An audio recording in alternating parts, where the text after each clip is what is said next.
నమస్తే, welcome to Raj news. నేను బలరాం. ప్రస్తుతం గల్ఫ్ దేశాల్లో ఉపాధి అవకాశాలు ఏ రకంగా ఉన్నాయి, కోవిడ్ కారణంగా ఉద్యోగ భద్రత ఏ రకంగా ఉంది, మన వారు అక్కడ ఎటువంటి సిచ్యువేషన్స్ ఎదుర్కొంటున్నారు, అలాగే ప్రస్తుతం వెళ్ళాలి అనుకునేవారు ఎటువంటి జాగ్రత్తలు పాటించాలి, అలాగే కువైట్కు వెళ్లే వారి సంఖ్య చాలా తక్కువగా ఉంటుంది ఇతర దేశాలతో కంపేర్ చేస్తే గల్ఫ్ దేశాల్లో. దీనికి కారణాలు కూడా తెలుసుకునే ప్రయత్నం చేద్దాం. ప్రస్తుతం మనతో పాటు స్టూడియోలో అందుబాటులో ఉన్నారు షౌబత్ ఖాన్ గారు, బీజేపీ నాయకులు, అలాగే ఓవర్సీస్ అఫైర్స్ ఇన్ఛార్జ్, అలాగే మురళీధర్ గారు, గల్ఫ్ జేఏసీ సంఘాల ప్రతినిధి, గల్ఫ్ బోర్డ్ సాధన సభ్యులు ప్రస్తుతం మనతో పాటు స్టూడియోలో అందుబాటులో ఉన్నారు. రైట్, నమస్తే అండి అందరికీ. రైట్, మురళీధర్ గారు, ఏ రకంగా చూడాలి ప్రస్తుతం కోవిడ్ పాండమిక్ సిచ్యువేషన్స్ మళ్ళీ ఎక్కువగా కనిపిస్తోంది ప్రపంచవ్యాప్తంగా. గల్ఫ్ దేశాల్లో ఎటువంటి పరిస్థితి నెలకొంది, అక్కడి మన వారి ఉపాధి అవకాశాల మీద ఏమైనా ప్రభావం చూపించే అవకాశం ఉందా ప్రస్తుతం? ఉంది అండి, ఉపాధి అవకాశాల మీద ప్రభావం చూపించబోతుంది. కోవిడ్ లేకముందు 3 నెలలకు 5 నెలలకు 6 నెలలకు ఒకసారి ఫ్యామిలీస్ వచ్చి వెళ్ళేటి, వీళ్ళు ఎక్కువగా ట్రావెల్ చేసేవాళ్ళు ఎంప్లాయీస్ ఇంటికి 5 రోజుల గురించి, 3 నెలలకు 2 నెలలకు ఒకసారి బయలుదేరేవారు. సంవత్సరాల నుంచి ఇప్పుడు ఇంటికి వెళ్ళలేకుండా కొంచెం ఇబ్బందులు వాళ్ళకు అనిపిస్తుంది. ఫ్యామిలీస్ ఇక్కడ నుంచి అక్కడ వెళ్ళలేకపోతున్నాయి. కొన్ని ఫ్యామిలీస్ దుబాయ్లో వెళ్ళి స్టక్ అయిపోయి ఉన్నాయి అనమాట, ఎక్కువ ఖర్చు పెట్టేసి. వెనక్కి అంటే కువైత్ వెళ్దామని చెప్పేసి దుబాయ్కి వెళ్ళినాయి. వెళ్ళిన తర్వాత అక్కడ కువైత్ లోపల లాక్డౌన్, మళ్ళీ కొత్తగా కరోనా మళ్ళీ స్టార్ట్ కావడం వల్ల అక్కడికి దుబాయ్లోనే ఆగిపోయింది చాలామంది, మన ట్రాఫిక్ అయింది అనమాట. సో అక్కడ నుంచి అలౌడ్ లేక ఇబ్బందులు పడుతున్నారు.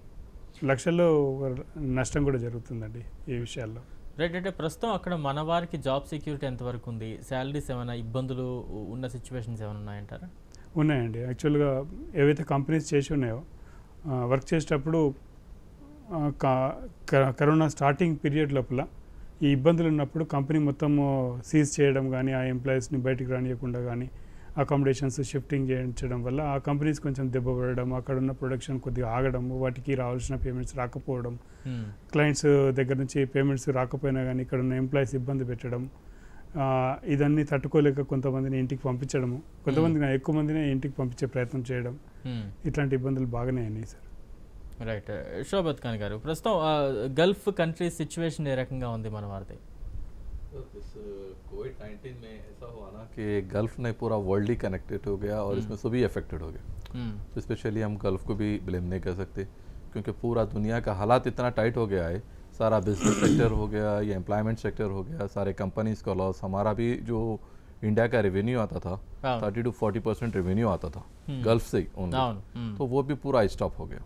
तो अभी ये सिचुएशन पे अभी वो लोग भी अंदर ही काम कर रहा है. रिसेंटली कुवैत ने 10 दिन के लिए दोबारा लॉकडाउन किया है. 11 तक एम्बेसी भी बंद हो गया है कुवैत का अभी. तो उसी के ऊपर चलते हुए क्वारंटाइन जो है ना अभी खुला हुआ था, सिर्फ एक ही भी क्वारंटाइन खुला हुआ है जो बहरीन से है, और पूरा वो बंद हो गया गल्फ के अंदर. ओमान का था, ओमान ने भी लास्ट वीक में बंद कर दिया क्वारंटाइन को. 14 डेज क्वारंटाइन करने के लिए जा रहा था. जो भी लोग सऊदी अरब जाते थे उनको क्वारंटाइन 14 डेज के लिए नहीं रखता था, फिर रख के वो लोग फिर सऊदी अरब जा रहा था, लेकिन वो भी स्टॉप कर दिया अभी वहाँ से भी. तो अभी कोई पोर्ट बचा नहीं इसी बहरीन के. और दुबई में भी इतना हो गया ना, अभी दुबई का जैसे छोटे मुल्क के लिए 4 लाख केसेस बहुत है. ओके, अभी रिसेंटली 2 दिन पहले उनका 2000 केसेस रजिस्टर्ड हुआ है. तो उसके ऊपर वो लोग वैक्सीन का काम कर रहे हैं, वैक्सीन से अच्छे से काम कर रहे हैं, डोर टू डोर काम कर रहे हैं और ऑटोमेशन सोल्यूशंस पे जा रहे हैं, न्यू ऐप्स लॉन्च कर रहे हैं. तो हमको भी थोड़ा सा भी उनके साथ कोऑपरेट करना चाहिए क्योंकि इसके बाद अभी कोई ब्लेमिंग गेम नहीं चलना चाहिए because everybody is affected in the whole world. We are all the same situation. So blaming game के बजाय थोड़ा एक दूसरे के साथ कोऑपरेट करना चाहिए. हाँ, आई नो वेरी वेल कि इसमें लेबर काफ़ी सफ़र हो रहा है, साथ ही साथ कंपनी भी तो सफ़र हो ही रहा है. कंपनी का प्रोडक्शन भी तो सफ़र हो रहा है. कंपनी में प्रोडक्शन नहीं है, लेबर्स को सैलरी नहीं है, तो उनको भी क्या है लॉकडाउन किया है. अभी रिसेंटली इन्होंने कुवैत ने जो है ना पूरा लॉकडाउन करके नाइट इवनिंग 5 से मॉर्निंग 5 तक पूरा कर्फ्यू कर दिया है. ओके, अभी रिसेंटली आज ही या कल अनाउंसमेंट हुआ है. तो इस तरह का सिचुएशन थोड़ा टाइट है. तो इसमें क्या होता पूरा जो हमारा रोज़मर्रा का डेली वेजेस का जो लाइफ है ना वो भी इफेक्ट हो जाता. तो सिचुएशन हमारे हाथ में नहीं है तो कोविड का, उसमें हम कुछ भी नहीं कर सकते. तो थोड़ा सा सबको कोऑपरेट करना चाहिए, थोड़ा सा सबको रिलैक्स मोड पे एक सबके साथ कोऑपरेट करना चाहिए. बिजनेस में लेबर्स का 2 दिन पहले सऊदी अरेबिया ने जो सैलरीज रुका हुआ था, जो केसेस था, उसके ऊपर एक बहुत अच्छा अमाउंट उन्होंने रिलीज़ किया है. तो उसके लिए थोड़ा सा लेबर्स को राहत मिलेगी, थोड़ा सा रिलीफ होगा उनको. రైట్. అంటే ఇంత టైట్ సిచ్యువేషన్ ఉంది కదా, ఈ టైంలో, ఈ పర్టికులర్ టైంలో ఫ్రెష్గా జాబ్స్ కోసం ట్రై చేసేవారు ఇప్పుడు వెళ్ళడం కరెక్ట్ అంటారా? सर काम तो चलना पड़ेगा ना, काम तो होना है। तो उसके लिए अभी वो लोग नया वैकेंसी भी ओपन कर रहे हैं। उसके लिए अभी वैकेंसी आ रहे हैं डेली न्यूज़पेपर में, आप देखिए कुवैत का वैकेंसी ओपन होके है, ओमान के ऊपर जो है ना वो कौन सा था आपका, मैं देखा था रिसेंटली, ट्रॉली बॉय, एयरपोर्ट के ऊपर ट्रॉली बॉयज नहीं है, जो लेबर से वो सब नहीं है, फील्ड के ऊपर कोई भी नहीं है, तो शॉर्टेज भी हो गया मैन पावर भी। तो उसके लिए रिसेंटली वीजे भी ऑन करना पड़ा है, उस पर प्रोसेसिंग थोड़ा स्लो हो गया है। जो 1 वीक में होता था वो 15 डेज में, 2 वीक्स 3 वीक्स में जा रहा है, प्रोसेस स्लो हो रहा है। जो लोग जो पासपोर्ट्स कलेक्ट करते थे एम्बेसी में, कभी स्टैंपिंग वगैरह के लिए 15-20 पासपोर्ट कलेक्ट करके 1 वीक में दे देते थे, उसके बजाय ये लोग क्या करेंगे 4 पासपोर्ट 3 पासपोर्ट, हालांकि ओपन है, फ्लाइट्स ओपन है, क्योंकि वंदे भारत मिशन भी चल रहा है, इमरजेंसी फ्लाइट्स ओपन है, इमरजेंसी सर्विसेज ओपन है, तो थोड़ा सा वर्क, थोड़ा मैन पावर शॉर्टेज होने की तरफ से वर्क डाउन थोड़ा स्लो चल रहा है। రైట్. మురళీధర్ గారు, అంటే ప్రస్తుతం కువైట్కి వెళ్ళాలి అనుకునే వారు వెళ్తున్నారా ఈ సిచ్యువేషన్లో? వెళ్తున్నారండి, వెళ్ళాలని చెప్పేసి, ఎందుకంటే వాళ్ళ రెసిడెన్స్ ఎగిరిపోతుంది. ఇప్పుడు ఆ రెసిడెన్స్ ఎగిరిపోకముందే, అంటే రెసిడెన్స్ పీరియడ్ అనేది ఎక్స్పైర్ కాకముందే వాళ్ళు అక్కడ ఉండి మళ్ళీ ఉంటే మళ్ళీ రెన్యువల్ అవుతుంది అనమాట. ఓకే. సో తప్పనిసరిగా వాళ్ళు 20,000 30,000 పెట్టాల్సిన వాళ్ళు లక్షలు ఖర్చు పెట్టేసి 3 లక్షలు జనరల్లీ దుబాయ్ ద్వారా అక్కడికి వెళ్తున్నారండి. అక్కడికి వెళ్ళిన తర్వాత ఈ పాండమిక్ సిచ్యువేషన్స్ లోపల వాళ్ళకి ఆ జాబ్ ఉంటుంది ఉండదో తెలీదు. ఈ ఇబ్బందులు అయితే చాలామంది ఎదుర్కొంటున్నారు, రియల్గా చెప్తున్నా. దుబాయ్ లోపల tourism, airlines business, hotels business చాలా ఎక్కువగా పెరిగి ఉన్నది. మన దేశ సంపద తీసుకెళ్ళి అక్కడ పెడుతున్నారండి, దీన్ని కంట్రోల్ చేసేది లేదు ఇప్పుడు ప్రస్తుతం. అండ్ ద్వైపాక్షిక వ్యవహారాలు అనేవి ఉంటాయి కదా, అవి ఇంకా కొంచెం సరిగ్గా ఉంటే ఈ ఫ్లో అనేది అక్కడ ఆపేయచ్చు. దుబాయ్కి ఆల్రెడీ కంట్రోల్ కూడా చేసిందంటే రిటర్న్ టికెట్ కొన్న వాళ్ళని మళ్ళీ ఇప్పటి నుంచి అలౌట్ చేస్తామని చెప్పేసి లాస్ట్ 20 డేస్ బ్యాక్ అనౌన్స్ కూడా చేసింది. అంటే దుబాయ్కి వచ్చి మళ్ళీ రిటర్న్గా వెళ్ళిపోయేటట్టుగా, అక్కడ నుండి ఇంకేదో దేశానికి పోయేటట్టుగా కాకుండా. సో ఇది జరుగుతుంది అక్కడ. అండ్ ఎంప్లాయ్మెంట్ గురించి మీరు అడిగినారు ఎట్లా నడుస్తుందని చెప్పేసి. లేబర్ షార్టేజ్ అనేది వచ్చింది కాబట్టి ఉన్న వర్క్స్ రన్ అవ్వడం కోసము ఎవరైతే ఇప్పుడు రెసిడెన్స్ లేకుండా ఉన్న వాళ్ళకు కూడా వర్క్స్ దొరుకుతున్నాయి. ఓకే. ఇంతకుముందు సరిగ్గా డబ్బులు కూడా వచ్చేటి కావు, ఇప్పుడు వాళ్ళకి అట్లీస్ట్ అదైనా వస్తుంది. ఎన్ని రోజుల్లో అప్పుల్లో ఉన్నారు కదా, దాంతో కొంచెం దూప తీర్చుకుంటున్నారని అనుకోవచ్చండి. ఓకే. అది అందుకే కొంతమంది వెనక వస్తలేరు, ఆ డబ్బు చూస్తున్నారు కాబట్టి. అందరు కాదు, కొందరు. రైట్. అంటే కువైట్తో, అంటే సౌదీలో మనం కంపేర్ చేస్తే ఎక్కువగా తెలంగాణ ప్రాంతం నుంచి లేదంటే తెలుగు రాష్ట్రాల నుంచి మనం ఎక్కువగా కంపేర్ చేస్తే దుబాయ్, ఖతార్ ఇటు ఎక్కువగా వెళ్తుంటారు. కువైట్కి చాలా తక్కువ మంది వెళ్తూ ఉంటారు. రీజన్స్ ఏంటి? అండ్ కువైట్కి వెళ్ళడానికి కూడా వీసా ప్రాసెస్ కొంచెం టఫ్గా ఉంటుంది, చాలా స్ట్రిక్ట్గా టైట్గా ఉంటుంది అంటున్నారు. ఎటువంటి ప్రాసెస్ ఉంటుందంటారు దానికి? ప్రాసెస్ మన తెలంగాణ హైదరాబాద్ ఏరియాలో కానీ ఇంకెక్కువ చోట పీసీసీ ఇష్యూ దగ్గర కొద్దిగా ప్రాబ్లం వస్తుందని ఒక భయం ఆ దేశాల్లో ఉన్నదండి మెయిన్. దానివల్ల మన దగ్గర ఇక్కడ నుంచి తీసుకెళ్ళరు ఎక్కువ మందిని. ఒకవేళ తీసుకెళ్ళినా ఈ పీసీసీ ఇష్యూస్ లోపల కొంచెం డిలే అయిపోతూ ఉంటుంది. అందుకే మన వాళ్ళు రాజస్థాన్ కానీ, కేరళ కానీ, బాంబే కానీ, ఢిల్లీ కానీ, బీహార్ కానీ ఇటు వెళ్ళేసి వెళ్తున్నారు అనమాట. అందుకే మీరు ఎప్పుడైనా గమనిస్తే టోటల్గా మోసపూరిత ఏజెంట్సే కానీ ఇవన్నీ వెతికితే రాజస్థాన్ నుంచి వస్తాయి, మధ్యప్రదేశ్ నుంచి వస్తాయి, కేరళ నుంచి వస్తున్నాయి. మన దగ్గర నుంచి తక్కువనే 15 ఉన్నాయి అనుకుంటా అట్లా. సో ఏజెంట్స్ అక్కడ నుంచి ఏజెంట్స్ ఉంటారు. పీసీసీ మనం ఇష్యూ చేస్తున్నాము, ఆ కంపెనీ మంచిదా కాదా అని మనకు చెక్ చేసేది అవసరం లేదు. ఇక్కడ వాళ్ళు ఏం చెప్తారంటే వాళ్ళు అడిగేది ఈ వ్యక్తి మంచోడా కాదా, పోలీస్ క్లియరెన్స్ సర్టిఫికేట్ అది వస్తుంది వీళ్ళకి. వీళ్ళు అక్కడ ఆ కంపెనీ ఫెసిలిటీస్ సరిగ్గిస్తుందా, ఒక రూమ్లో ఎంతమంది నుంచి అంటారు, లాస్ట్ 6 months నుంచి ఆ కంపెనీ లేబిలిటీస్ ఏమైనా ఉన్నాయా, లేకపోతే వీళ్ళకి రావాల్సిన బెనిఫిట్స్ ఎంతమందికి ఇచ్చారు అనేది ఇక్కడ చెక్ చేసే వ్యవస్థ అనేది లేకపోవడం వల్ల మన దగ్గర గల్ఫ్ బోర్డు అనేది లేక, ప్రణాళిక సరిగ్గా లేక ఈ ఇబ్బందులు కొంచెం ఎక్కువగా జరుగుతున్నాయండి. రాను ఇంకెక్కువ అయ్యే పరిస్థితి ఉంటుంది. రైట్. అంటే ఎక్కువగా ఏపీ నుంచి చూస్తే రాయలసీమ ప్రాంతం, మరి ముఖ్యంగా చిత్తూరు, కడప నుంచి ఎక్కువగా కువైట్కే వెళ్ళే వారి సంఖ్య అధికంగా ఆ ప్రాంతాల నుంచి. తెలంగాణ నుంచి కంపేర్ చేస్తే అసలు చాలా తక్కువగా ఉంది ఏపీతో కంపేర్ చేస్తే అంటారు. ఎందుకు ఏపీ వాళ్ళు ఎక్కువగా కువైట్ ప్రిఫర్ చేస్తున్నారు, రాయలసీమ ప్రాంతం వాళ్ళు? తెలంగాణ వాళ్ళు ఎందుకు ఎక్కువగా దుబాయ్, బహ్రెయిన్, ఖతార్ వరకే పరిమితం అవుతున్నారంటారు? మంచి ప్రశ్ననే. రాయలసీమ వాళ్ళు చాలా రోజుల నుంచి, అంటే ఏండ్ల నుంచి అక్కడ స్థిరపడి ఉన్నారు. లైక్ డొమెస్టిక్ వర్కర్స్ ఎక్కువ మంది ఉన్నారు అక్కడ. అంటే డ్రైవర్స్గా కానీ, నానీస్గా కానీ, కుక్స్గా కానీ, కేర్ టేకర్స్గా కానీ, హౌస్ మేట్స్గా కానీ, క్లీనర్స్గా కానీ ఉన్నారనమాట. మిగతా వాళ్ళు వచ్చేసరికి ఫామ్ వర్కర్స్గా ఉంటారు. డెలివరీ బాయ్స్ అనేది ఈ మధ్య పుట్టుకొచ్చింది, ఇంతకుముందు ఎక్కువగా లేదు. డ్రైవర్స్గా వస్తారనమాట ఎక్కువ మంది. సో వీళ్ళు అక్కడ ఉన్న వాళ్ళు ఏం చేస్తారు, వీళ్ళ ఫ్యామిలీ మెంబర్స్ని ఎక్కువగా అక్కడ తీసుకెళ్ళడానికి ప్రయత్నం చేస్తారనమాట.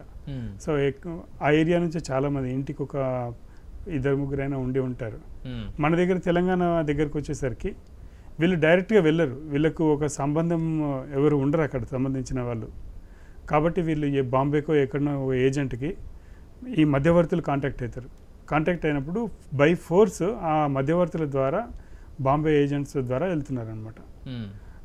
అట్లా వెళ్ళినప్పుడు కంపెనీస్లో చేరుతారు ఈ వ్యక్తులు ఎక్కువగా. కంపెనీస్ లోపల సెమీ స్కిల్డ్ లేబర్గా మన వాళ్ళు ఉంటారు. సో ఎక్కువగా airport cleaning sections, hospital cleaning sections, ఇటువంటి ఏరియాస్లో మన వాళ్ళు ఉన్నారండి. అండ్ ఆయిల్ అండ్ గ్యాస్ లోపల టెక్నికల్ కంటే తక్కువ లెవెల్ లోపల ఉంటారు ఎక్కువగా. హెల్పర్ కానీ టెక్నీషియన్స్ కానీ లెవెల్లో ఉంటారు. ఓకే, అంటే దుబాయ్తో కంపేర్ చేస్తే కువైట్లో అంత ఫ్రెండ్లీగా ఉండరు మన ఎంప్లాయీస్తో అనేది ఒక వినిపిస్తూ ఉంది. అంటే దుబాయ్లో లోకల్ పీపుల్, షేక్స్ అవ్వచ్చు, ఎవరైనా కావచ్చు, కొంత మన ఎంప్లాయీస్తో కొంచెం ఫ్రెండ్లీగా మూవ్ అవుతారు. కువైట్లో అంత ఫ్రెండ్లీ మూవ్మెంట్ ఉండదు అనేది వినిపిస్తుంది. ఇది నిజమే అంటారా? నిజమే అండి, అది నిజమే. అంటే ఏ దేశంలో అయినా సరే వాళ్ళ అవి ఉంటాయి, రేసిజం అనేది ఉంటుంది. అది ఒక రీజన్ ఉన్నది. దుబాయ్లోకి వచ్చేసరికి దుబాయ్కి ఒక ఎజెండా ఉన్నది, టూరిజం అనేది డెవలప్ చేసుకోవాలి. విదేశీ వ్యక్తులు మన దగ్గరికి వచ్చినప్పుడు ఇన్వెస్ట్మెంట్స్ కానీ ఇతర ఖర్చులు కానీ ఎక్కువ జరుగుతాయి, ఫ్లో అనేది జరుగుతుంది అని చెప్పేసి అది ఉంది. కువైత్ లోపల ఏముందంటే ఏ బిజినెస్ మీద వస్తున్నాం, ఏ ఎంప్లాయ్మెంట్ మీద వస్తున్నాం, అది మాత్రమే పని చేసుకొని ఇంటికి వెళ్ళాలి. సో ఆ విధంగా కొంచెం ఆ దేశంలో ఉన్న వాళ్ళు, ఈవెన్ కువైట్లో దుబాయ్ విషయం నాకు తెలియదు, ఒక ఐడి కార్డ్ అనేది ఉంటుంది, అది మిస్ చేసుకొని అంటే అట్లా ఇంట్లో పెట్టేసి కూడా బయటకు వెళ్ళడం కష్టమే అనమాట. ఓకే, అదే ఇక్కడ మనము ఆధార్ కార్డు లేకుండా తిరుగుతున్నాం కానీ అటువంటిది అట్లా అక్కడ ఉండదు. ఓకే, అదండి. రైట్.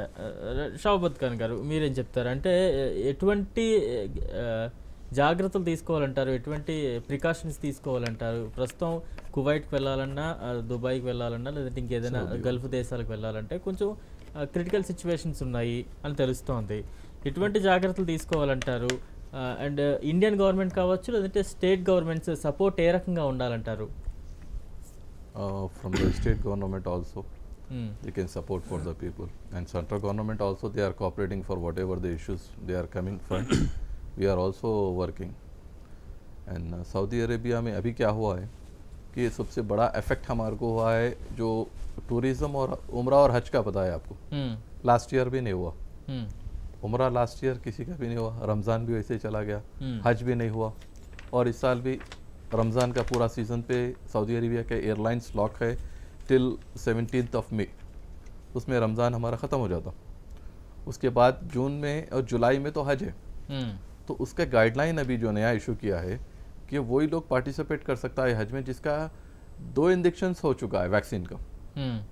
सिंगल वैक्सीनेशन 2 वैक्सीन को तो वो लोग अलाउ करेंगे। तो अभी हमारा जो कोटा था 2 लाख हाजी का कोटा हुआ करता था हज का, अभी तक कोई भी डिक्लेरेशन नहीं आया कि अभी कितना देगा, कितना होगा, या अभी वहाँ से भी सऊदी गवर्नमेंट ने भी कोई भी अनाउंसमेंट नहीं किया है कि हज का अभी सारे वर्ल्ड को क्या देंगे क्या नहीं देंगे, क्योंकि आपको पता है कि हज का जो है ना बिलियंस ऑफ रुपीज़ का बिजनेस होता है, डॉलर्स का बिजनेस होता है, होटल्स होता है, एयरलाइंस होता है, all are the stop from the last year till now. और अभी भी इसका कोई क्लियरिटी नहीं होगा कि ये होगा नहीं होगा, कैसा होगा। इसके ऊपर जितना गाइडलाइन हो रहा है गवर्नमेंट टू गवर्नमेंट से, दोनों गवर्नमेंट से बातचीत चल रहा है कि किस तरह से किया जाए, कुछ गाइडलाइन किए आप और इसको आगे बढ़ाएं, क्योंकि करना चाहिए थोड़ा। अभी जैसा हम बता रहा हूँ मैं आपको 2 लाख का कोटा है, शायद उसमें कुछ कम कर दें, 50,000, 35,000 या 1 लाख, व्हाटएवर गवर्नमेंट, दोनों भी गवर्नमेंट डिसाइड करेगा, तो दूसरे कंट्रीज़ को भी वही देना पड़ेगा। तो हम लोग भी अभी इसी के लिए गाइडलाइन करेंगे कि वो लोग ही जाएं जिसका डबल इंजेक्शन हो चुका होगा, जो वैक्सीन का होगा, उसको हम लोग प्रेफर करेंगे कि इनको जाने के लिए, क्योंकि आपको पता है कि 1 मंथ का टाइम है ना उसकी, एक इंजेक्शन लेने के बाद में 28 डेज के बाद में सेकेंड आप ले सकते हैं वैक्सीन, तो वो ज़रूरी होगा। तो गवर्नमेंट अपनी तरफ से फुल कोऑपरेशन में गवर्नमेंट कहीं पर भी वो नहीं करे. थोड़ा थोड़ा स्टेट गवर्नमेंट्स में थोड़े इश्यूज है, लाइक केरला. केरला में स्टिल जो है ना वहाँ पर लोकली जो है सो बहुत सारा कोविड फैला हुआ है. महाराष्ट्र गवर्नमेंट कोऑपरेट नहीं करी, क्योंकि महाराष्ट्र गवर्नमेंट में भी कंट्रोल नहीं किया है, लॉकडाउन में ही चल रहा है. तो कुछ स्टेट्स गवर्नमेंट को कुछ स्पेशल प्रिकॉशंस लेके सपोर्ट करना पड़ेगा इनको. तो वो उनको चाहिए. सेंट्रल गवर्नमेंट से तो पूरी सपोर्ट स्टेट को मिल रही है, लेकिन स्टेट कहीं कहीं जो है ना जहाँ पर नॉन बीजेपी गवर्नमेंट है, because I am belong from the BJP, so I am telling they are failure to work with them. Okay, right. Muralidhar garu, అంటే ఇప్పుడు మనం చెప్తున్నట్టుగా స్టేట్ గవర్నమెంట్స్ పాత్ర ఏ రకంగా ఉండాలంటారు? అండ్ ప్రస్తుతం ఇతర దేశాలకు వెళ్తున్న, మరి ముఖ్యంగా గల్ఫ్ దేశాలకు వెళ్ళే వారికి ఎటువంటి బెనిఫిట్స్ ఉన్నాయి మన స్టేట్ గవర్నమెంట్స్ నుంచి కావచ్చు, సెంట్రల్ గవర్నమెంట్స్ నుంచి కావచ్చు? వీటి మీద ప్రస్తుతం వీరికి అవగాహన ఎంతవరకు ఉందంటారు వెళ్ళేవారికి? లేదు అని చెప్పొచ్చు అండి.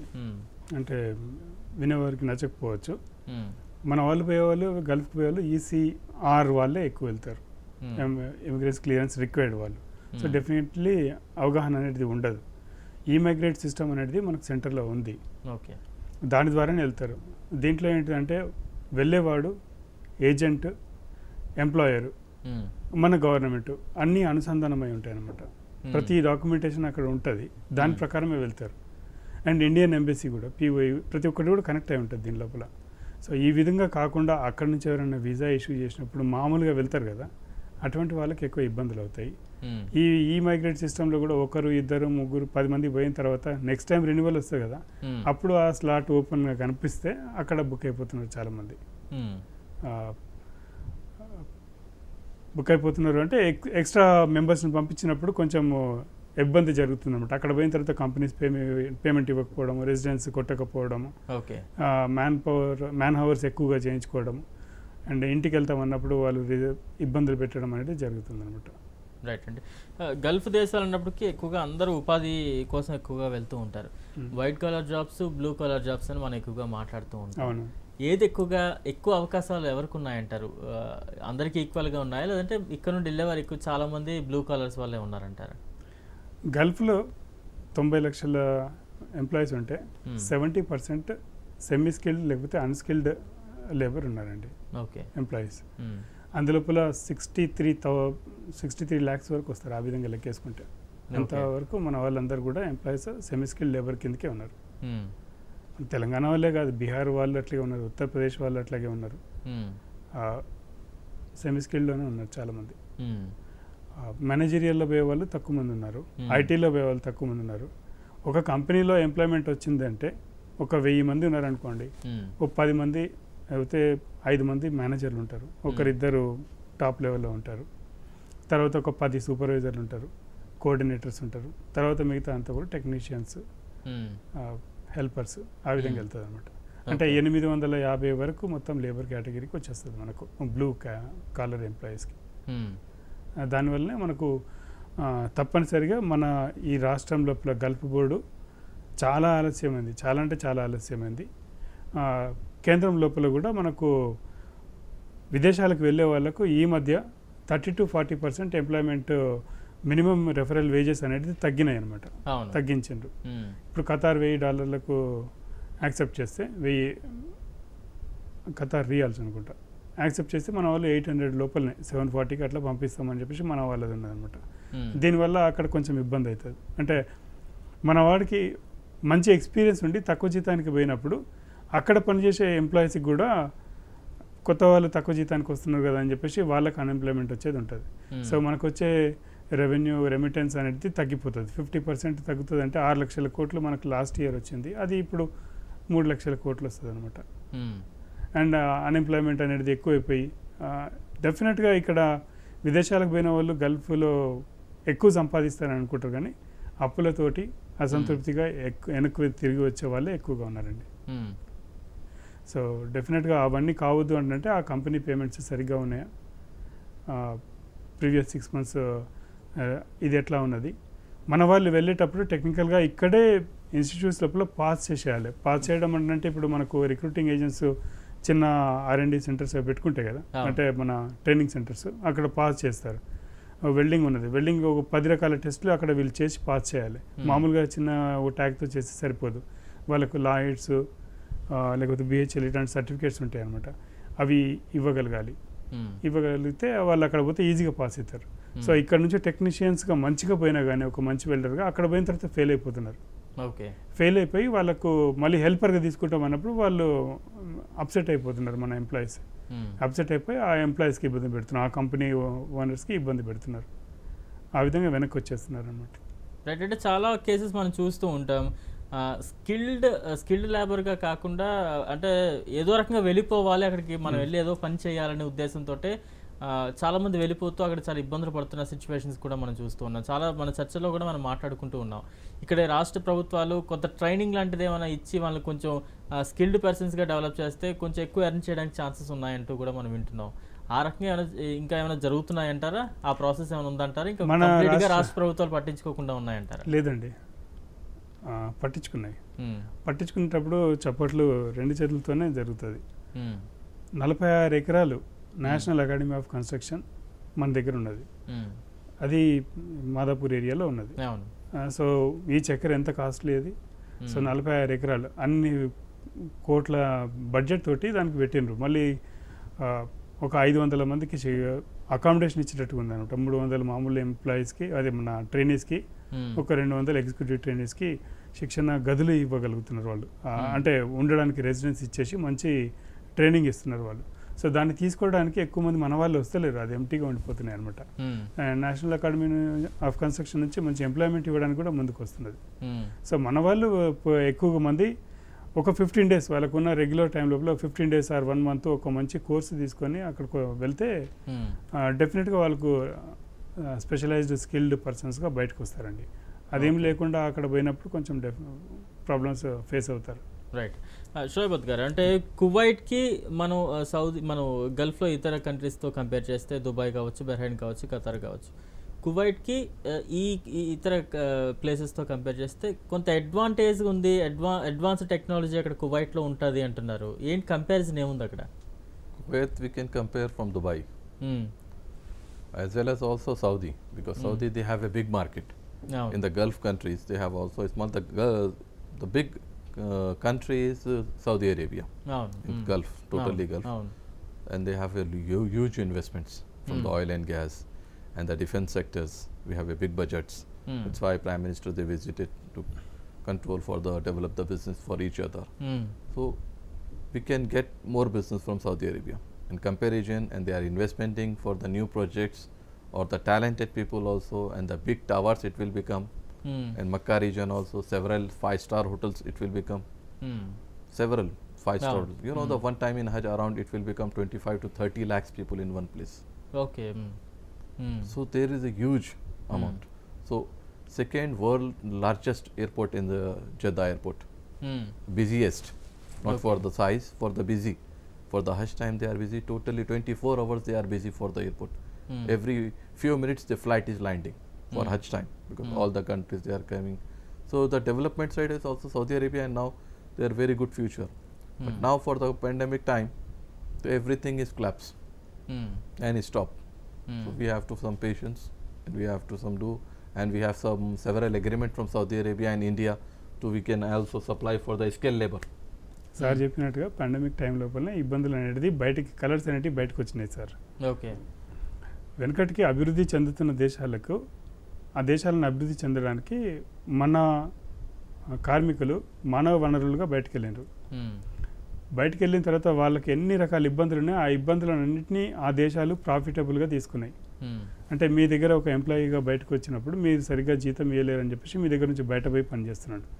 అప్పుడు సార్ దగ్గర పోయి పనిచేసినప్పుడు సార్ ఏం చేస్తాడు, తన వేరే రకంగా ఉన్నాడు కదా అని చెప్పేసి, అంటే ఒక బతక అనేది, బతక అంటే సివిల్ ఐడి సరిగా లేదు కదా అని చెప్పేసి పేమెంట్ ఇవ్వకపోయినా గట్టిగా పోయి సార్ని అడగలేండి నేను.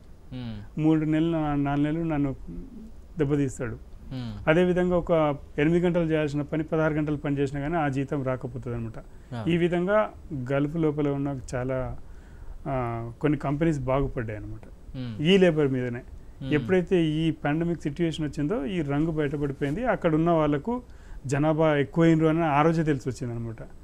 అప్పుడు మన వాళ్ళు అవసరం లేదు అన్నదానికి వచ్చిండ్రు. నిజం చెప్పాలంటే క్లారిటీగా, అంటే ఆ అభివృద్ధి చెందిన దేశాలు మంచిగా అభివృద్ధి చెందినాయి, ఇప్పుడు వాళ్ళకి అవసరం లేదు. ఆటోమేషన్ సార్ చెప్పినట్టుగా 4G టెక్నాలజీ వచ్చింది ఇప్పుడు, అంటే 5G ఇప్పుడు మన 4th ఇండస్ట్రియల్ రెవల్యూషన్ అని అంటున్నాం కదా, అంటే 3D ప్రింటింగ్ లేకపోతే various technology, They are also automation. opening the new hotels So and even- also the new theaters. Yeah. You know, the Right. also the అంటే industry. మురళీధర్ గారు ఇప్పుడు ఎక్కువగా మనం చూస్తూ ఉంటాం అమెరికా లాంటి దేశాల్లో ఎన్ఆర్ఎస్గా స్థిరపడి అక్కడ ఉన్న వారి మీద చూపించినంత ప్రేమ మన దేశం మన రాష్ట్రాలు కావచ్చు ఇటు గల్ఫ్ దేశాల్లో ఉన్న వారి మీద పెద్దగా చూపించట్లేదు అనేది మొదటి నుంచి వినిపిస్తున్న ఒక వాదన అయితే ఉంది. వాదన కదా సార్, అది నిజం. రైట్, అది మనం చూస్తూ ఉన్నాం. ఆ రకంగా చూస్తే ఇప్పుడు గల్ఫ్ దేశాల్లో ఉన్న మనవారి కోసం అనేక స్వచ్ఛంద సంస్థలు మీలాంటివి ఉన్నాయి. ఇప్పుడు గల్ఫ్ జేఏసీ సంఘం అని మీరు చెప్తున్నారు, గల్ఫ్ బోర్డు సాధన సభ్యులు అంటున్నారు. వీరందరూ రాష్ట్ర ప్రభుత్వాలు ఇవన్నీ పక్కన పెడితే మీ పాత్ర ఏ రకంగా ఉంటుంది, ప్రభుత్వంతో మీ పోరాటం ఏ రకంగా కొనసాగుతుంది, మరోవైపు గల్ఫ్ దేశాల్లో ఇబ్బందులు పడుతున్న వారిని కాపాడే విధంగా వారికి సలహాలు ఇచ్చే విధంగా ఇక్కడ మీరందరూ చేస్తున్న కృషి ఏ రకంగా ఉంటుంది, దాని గురించి కొంత చెప్పండి. తప్పకుండా అండి. అయితే ఇందులో నేను స్పెషల్గా నా గురించి చెప్పుకున్నట్టు అవుద్ది, కానీ తప్పదు. నేను మీ దగ్గర నుంచి, సార్ దగ్గర నుంచి, అక్కడ ఉన్న సంఘాల ద్వారా మనకు సపోర్ట్ చేసే అందరి ద్వారా అట్లీస్ట్ 8.5 lakh వరకు డొనేషన్స్, అంటే డొనేషన్స్ ఏం లేదు, ఓ టికెట్కు కానీ, మెడికల్కు కానీ, ఫుడ్కు కానీ, అకామిడేషన్స్కి కానీ సపోర్ట్ చేసినాం అనమాట. సో అది ఒక రకం. అయితే సపరేట్గా ఒక 3 lakhs వరకు మనం సపోర్ట్ చేసినాం ఇంటికి వచ్చిన తర్వాత రీహాబిలిటేషన్ పర్పస్ లోపల. సో ప్రభుత్వాల కంటే ఎక్కువగా ఇప్పుడు నేను ఒక్కనన్నా, నాలాగా 1000 కాదు లక్షలు ఉన్నారు అక్కడ, వాళ్ళు చేస్తేనే బాగుపడుతున్నది ఇక్కడ. ఎందుకంటే ఇక్కడ సైనికుడికి ప్రాబ్లం వచ్చిందంటే చందాలు మన వాళ్ళు వేసుకుంటున్నారు, తుఫాన్ వచ్చిందంటే మన వాళ్ళు వేసుకుంటున్నారు, ఎన్ఆర్ఐ చనిపోయిందంటే ఇక్కడ కనీసం బాడీ తెప్పించుకోవడానికి నీ దగ్గర వైట్ రేషన్ కార్డు ఉందా లేకపోతే అని చెప్పేసి ఇక్కడ ప్రశ్నలు వస్తున్నాయి. అంబులెన్స్ కూడా సరిగ్గా ఉండదు. ఆ బాడీ అది తెచ్చుకున్న తర్వాత చివరి లెక్కలు ఉంటాయి అన్నమాట. చనిపోయిన తర్వాత అతనికి ఇన్సూరెన్స్ రావాలన్నా ఏందో ఆ పట్టించుకునే నాదుడు ఉంటాడు, ఆ కుటుంబాలకు బాడీ వస్తే సరిపోతుంది అన్నట్టు ఉంటుంది. మొన్న ఒక వ్యక్తి చనిపోయాడు, మన ఫ్రెండే, సీనియరే, కానీ చితాభస్మం కూడా తెచ్చుకునే పరిస్థితి ఇక్కడ లేదు, ఎందుకంటే పాండమిక్ ఉన్నది. సో అతనికి ఇన్సూరెన్స్ ఉందా లేదా అంటే చెప్పేసి వాళ్ళ ఫ్యామిలీ మెంబర్స్ అడిగితే తప్పితే ఇంకో రకంగా లేదనమాట.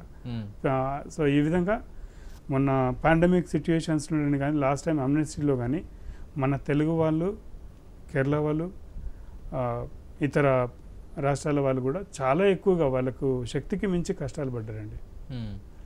రోడ్ల మీద తిరగడమే కానీ, లాక్డౌన్ ఏరియాస్ లోపల భోజనాలు పంచిపెట్టడమే కానీ, ఆంధ్రప్రదేశ్ వాళ్ళు అయితే చాలా ఎక్కువ కష్టపడ్డారు. అంటే మన వాళ్ళు పడలేరని కాదు, మన వాళ్ళందరూ కలిసి పడ్డారు. సో కళ్ళ ముందు కనబడుతున్నాయి అన్నమాట ప్రతి ఒక్కటి కూడా. సో వీళ్ళు లేకపోతే వాళ్ళందరూ చాలా తీవ్ర ఇబ్బందులు పడేవాళ్ళు. రైట్, శోభత్ ఖాన్ గారు, మనం చూస్తూ ఉన్నాం most of the people from old city ఎక్కువగా ప్రిఫర్ చేసేది గల్ఫ్ కంట్రీస్కే. ఎనీ రీజన్స్, అంటే ఏమైనా రీజన్స్ ఉన్నాయా దానికి పర్టికులర్గా గల్ఫ్ కి ఎక్కువ prefer? Very good questions. And first of all, you know, all the Gulf is Islamic countries, or especially in Makkah and Medina in Saudi Arabia. And all old city, the more than 60% or 70% you can say for the Muslims. That's why they can go for the Saudi Arabia, especially because of Medina and Makkah, and the work is honestly because they don't have any the free country like Europe. No drinking, no theaters, no bars, nothing.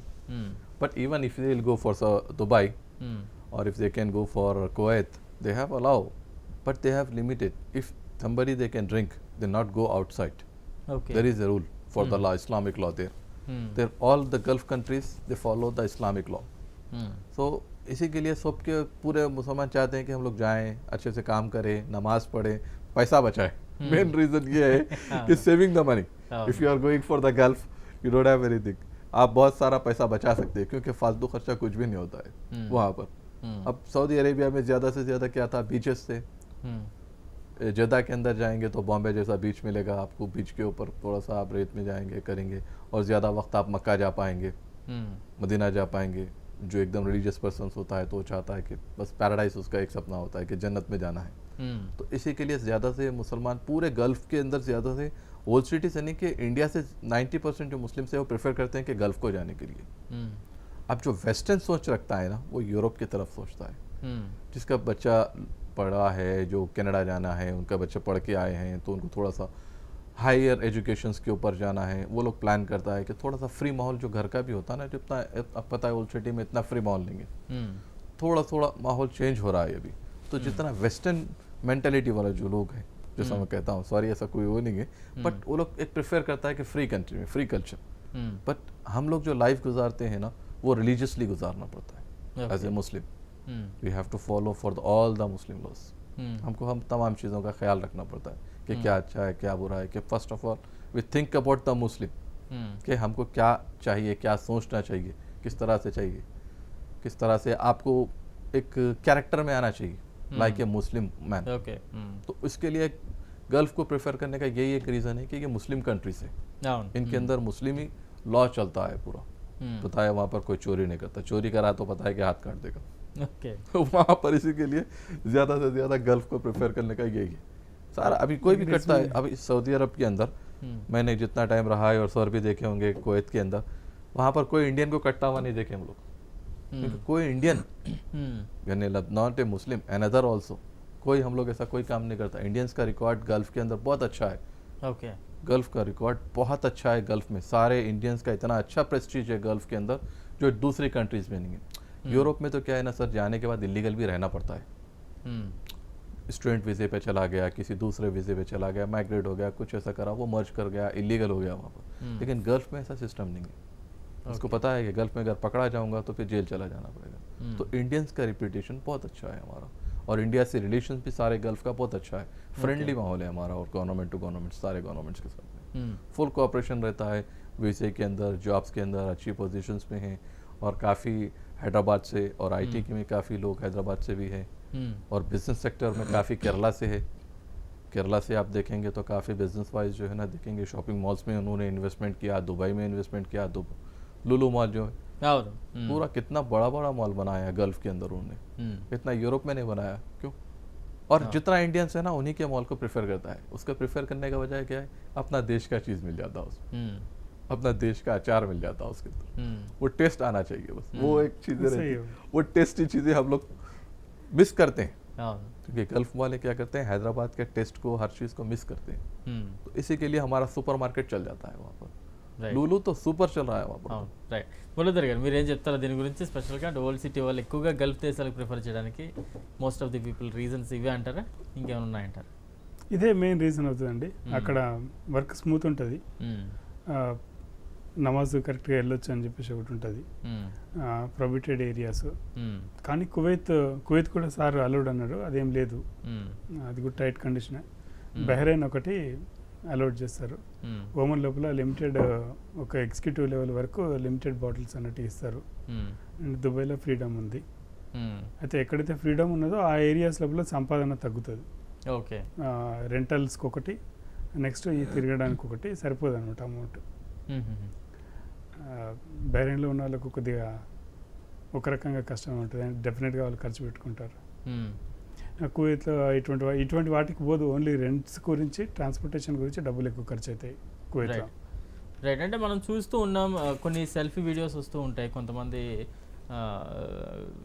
అక్కడికి వెళ్తారు, Gulf దేశాలకు వెళ్తారు, కొంత miss అయిపోతుంటారు. ఇక్కడ ఆ కుటుంబ సభ్యులంతా కూడా తల్లడిల్లిపోతూ ఉంటారు. వీళ్ళ జాడ ఎక్కడుందో వీళ్ళకి తెలియదు, ఎలా అప్రోచ్ అవ్వాలో తెలియదు, అక్కడ వారు ఎక్కడున్నారో వీళ్ళకి అర్థం కాదు.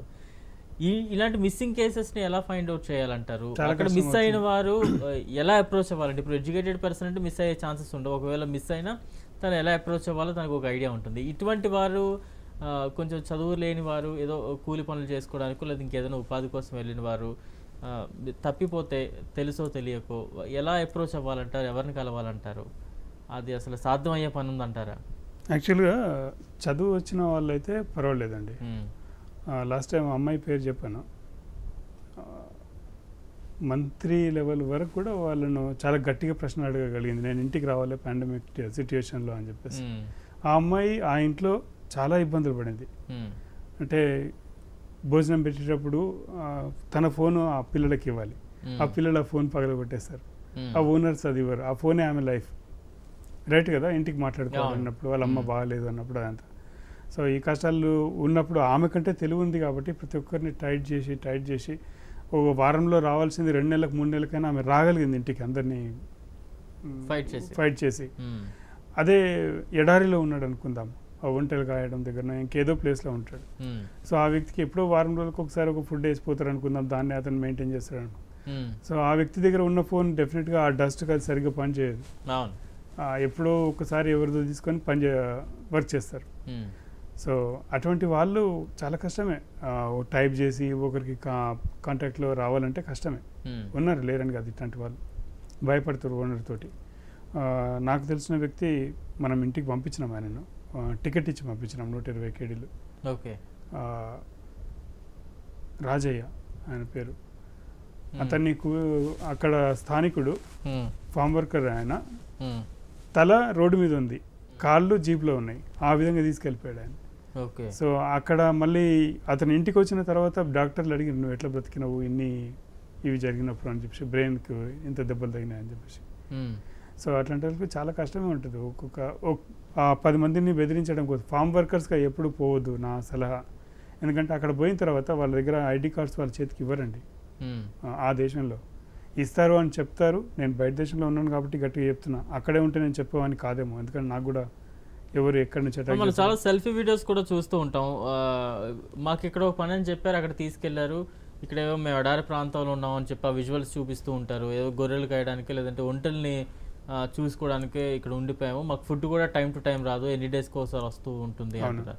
ఇది అంటే ఎటువంటిది, అంటే ఈ మోసం వెనక ఎవరున్నారంటారు? ఏజెంట్ల పాత్రే ఉందనుకోవచ్చా, లేదంటే వీరి అమాయకత్వాన్ని అక్కడికి వెళ్ళిన తర్వాత ఎవరైనా వాడుకోవడం జరుగుతుందంటారా? రెండూ ఉన్నాయండి, రెండూ ఉన్నాయి. ఇక్కడ నుంచి పోయేటప్పుడు ఏజెంట్ మెయిన్లీ బాంబేలో జరుగుతుంది, నా కళ్ళ ముందు జరిగేదే చెప్తున్నాను నేను. బాంబే లోపల ఏజెంట్ ఫామ్ వర్కర్ని పంపాలి అనుకుందాం. ఫామ్ వర్కర్కి పంపేటప్పుడు లీగల్గా మన గవర్నమెంట్ ద్వారా ఇండియన్ ఎంబసీ లేకపోతే పద్ధతి ప్రకారం పోతే ప్రాబ్లం లేదు. ఇక్కడ మధ్యవర్తుల ద్వారా పోయినప్పుడు మధ్యవర్తి చెప్తాడు నువ్వు ఏసీ రూమ్లో ఉండాలని చెప్తాడు. Actually this problem, it will come from the remote areas. Interior. The main cities we can help each other. The news immediately it will be passed. And sorry sir, I am disturbing you. No, it's fine. What is happening? We cannot lift them directly. He is your employee. Yes. Why should I lift you? If I am lifting you, you can case on me. Okay. So we can work with the Indian embassy to collaborate with them, so we can reach. Even in this case, if I am on work visa, there are 2 types of visas, 18 and 20 in Kuwaiti. 20 is domestic side, private sector side is 18. So if I am on 18 visa, so I will not get Indian embassy shelter. Okay. So if I am running away from the company, who will catch? How I have to survey? So these things are there. Because of this only we need some Gulf board or some systematical things. So Darbar Sheikh from Kadapa, somewhere else, 11 years over sir, he is missing. 3 times I claimed in Madad. Every time from Madad I am getting a response that this file is closed, he exited from this country on this day. Okay. So I am requesting reopening the file. If he is exited from there, where he entered, there is no answer. His family is waiting there, and no caretaker is there. His daughter, I think she is about to get married. Right.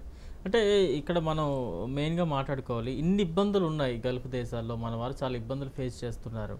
ఎందుకు ఇప్పటికీ కూడా మన తెలుగు రాష్ట్రాలకు సంబంధించి అంత interest, అంత సీరియస్నెస్గా అంత seriousness ఉండట్లేదు ప్రభుత్వాలకి? ఇప్పుడు కేరళ తీసుకుంటే ఎగ్జాంపుల్గా, కేరళ చాలా బాగా చూసుకుంటుంది, ఇతర కంట్రీస్ కూడా, వేరే స్టేట్స్ కూడా అలాగే చాలా ఇంట్రెస్ట్ చూపిస్తూ ఉన్నాయి. తెలుగు రాష్ట్రాలకు వచ్చినప్పటికీ రాష్ట్ర ప్రభుత్వాలు ఎందుకు అంత ఖచ్చితంగా సీరియస్గా ఉండట్లేదు అంటారు?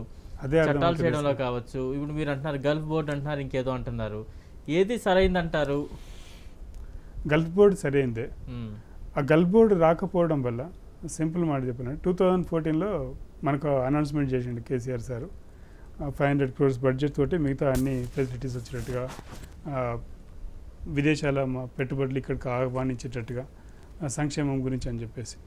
ఆ తర్వాత 2015 లోపల ఒక 16 లోపల కూడా ఒకటి జరిగింది మీటింగ్, ఇది మన 27 జూలై కేటీఆర్ సార్ దాంతో.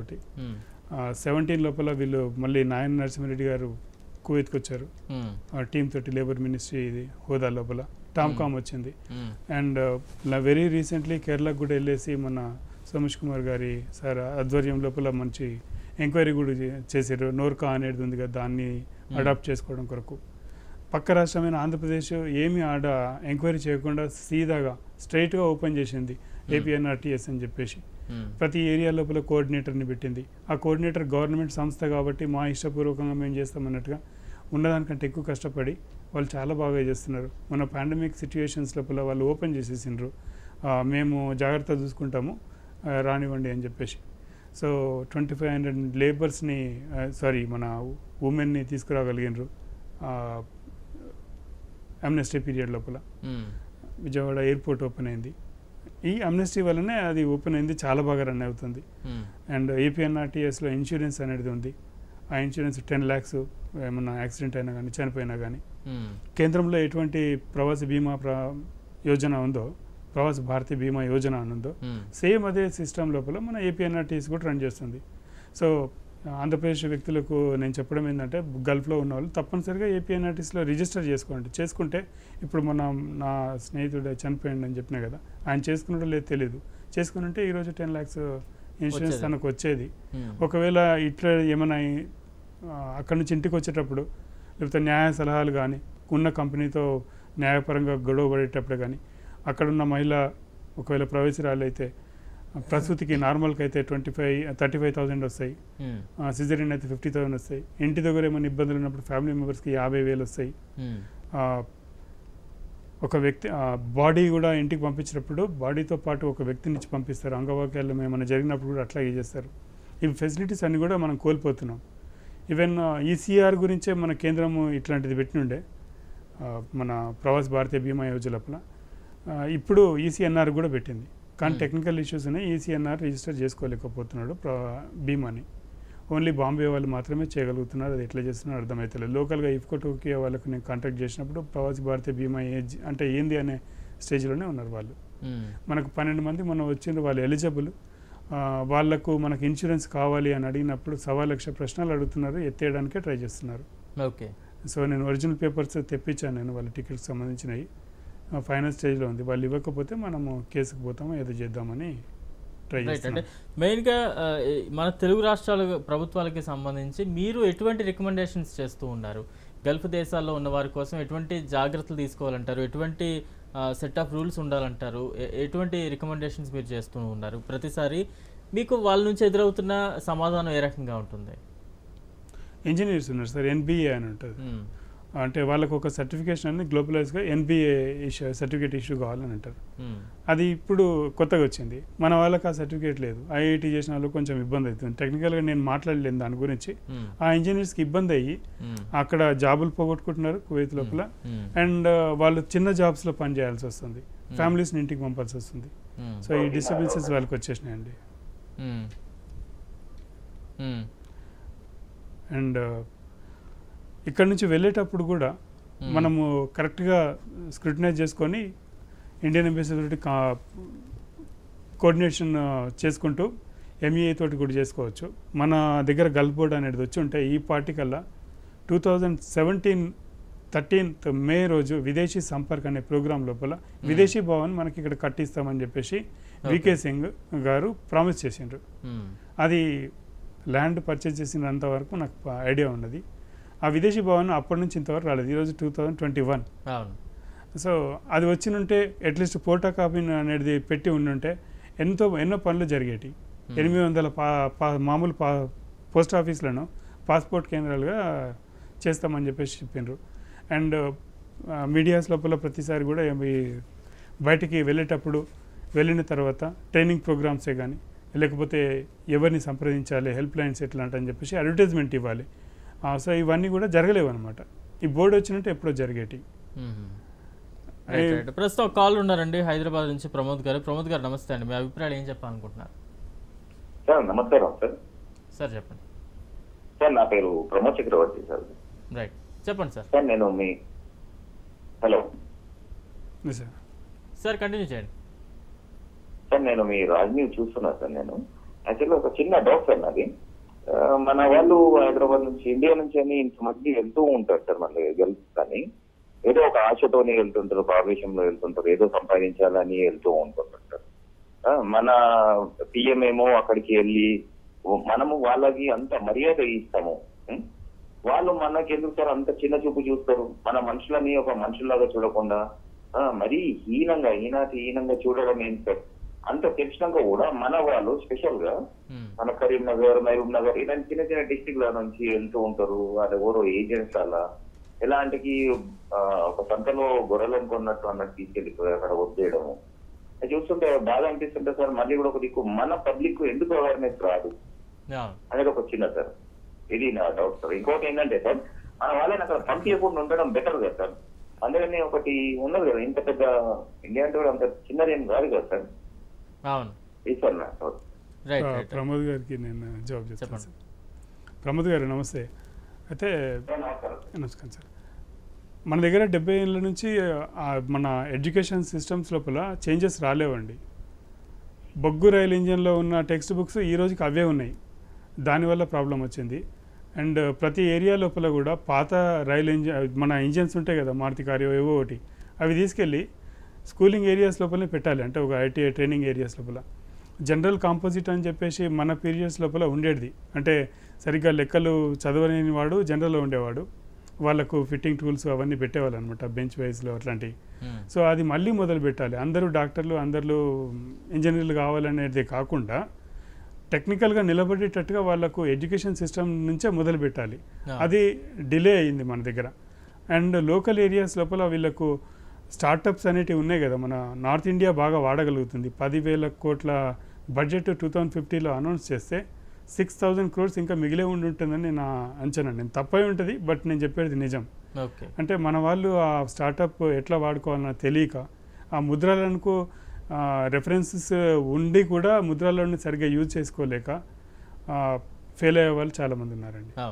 అండ్ లోకల్గా బెనిఫిట్ పొందాలి అంటే 100 ఎకరాలు సంక్షేమంగా డొనేట్ చేయకుండా 100 ఎకరాలను అట్లాగే పెట్టేసి వాళ్ళందరికీ ఒక వ్యవసాయం లోపలనే కానీ, ఒక స్మాల్ ఎంఎస్ఎంఈలో కానీ ఇటువంటి కంపెనీస్ ప్రొవైడ్ చేయగలగాలి. అంటే అగ్రికల్చర్ ఉందనుకోండి, వీళ్ళ పెట్టుబడి అనేది కొంచెం అక్కడ పెట్టించేసో ఏదో చేసినప్పుడు వీళ్ళకి అక్కడ ప్రొడక్ట్ జరుగుతుంది. ఆ ఏరియాలో పోయి వీళ్ళు నా సొంత ప్లేస్ ఉన్నది అని చెప్పేసి ట్రైనింగ్ తీసుకోగలుగుతారు, బయటికి వెళ్ళడం ఇష్టపడరు అనమాట. అదే లాంగ్ రన్ లోపల మనకి ఎడ్యుకేషన్ సిస్టమ్ ఒకటి ఫెయిల్ అవ్వడం వల్ల, అండ్ మెడికల్ ప్రాబ్లమ్స్ ఎక్కువ ఉండడం వల్ల, కరువు ఎక్కువగా రావడం వల్ల అప్పులు ఎక్కువైపోయి ఇంకా కొంచెం అప్పు చేసేసి బాగుపడాలని చెప్పేసి విదేశాలకు వెళ్ళింది సార్. రైట్ ధన్యవాదాలు ప్రమోద్ గారు, కాల్ చేసి మీ అభిప్రాయాలు పంచుకున్నందుకు. రైట్ షాబుద్ ఖాన్ గారు, ఫైనల్గా కంక్లూడ్ చేద్దామండి. మీరు ఫైనల్గా ఏం చెప్పాలనుకుంటున్నారు? Sir this is the one conclusion ये है कि अभी कोविड के दौर में थोड़ा सा माइंड ब्लेम गेम थोड़ा सा कम करना पड़ेगा और सारे स्टेट्स को और सेंट्रल गवर्नमेंट को और दूसरे कंट्रियों के साथ में कोऑपरेट करना पड़ेगा।